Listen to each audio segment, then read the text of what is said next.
সুপ্রভাত বন্ধুরা, কেমন আছেন সবাই? আশা করি অনেক অনেক ভালো আছেন। তো আসুন, আজ আমি কাঁচা কুমড়া, কাঁচা ঝাল আর পেঁয়াজ দিয়ে কীভাবে রান্না করলাম। তো প্রথমে আমি কুমড়াটা কেটে নিয়েছিলাম কুচি কুচি করে, তারপরে চুলা জ্বালিয়ে কড়াইটা বসিয়ে দিয়ে গরম হয়ে গেলে এই যে তেল দিয়ে দিচ্ছি। আমি সর্ষের তেলে রান্না খাই, তো সেজন্য সর্ষের তেলে দিলাম। তারপরে একটু গরম হলে কিছু জিরে, কালো জিরে দিয়ে দিয়েছিলাম।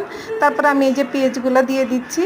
পেঁয়াজগুলো দেওয়ার পরে একটু লবণ দিয়েছি, কারণ ওই পেঁয়াজটাকে নাড়তে গেলে, একটু ভাজা ভাজা করতে গেলে একটু যেটা বলে যে লবণ দিলে বেশি ভালো হয়, তো সেজন্য আমি দিয়েছি। তারপরে আমি এই যে কুমড়াগুলো ঢেলে দিলাম।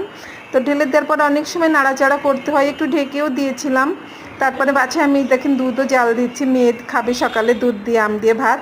তো তারপরে আমি যেটা করলাম, এই যে অনেকটা নাড়াচাড়া করতেছি, ভাজা ভাজা হয়ে আসছে, মাঝে মাঝে নাড়ছি, মাঝে মাঝে একটু ঢাকছি। এই করতে করতে দেখুন আমার কুমড়োটা রান্না প্রায় হয়েই গেল। এই দেখুন আমার কুমড়া রান্না কমপ্লিট। খেতে অনেক মজা হয়েছিল। আপনারাও এভাবে রান্না করে খাবেন। ভালো থাকবেন সবাই।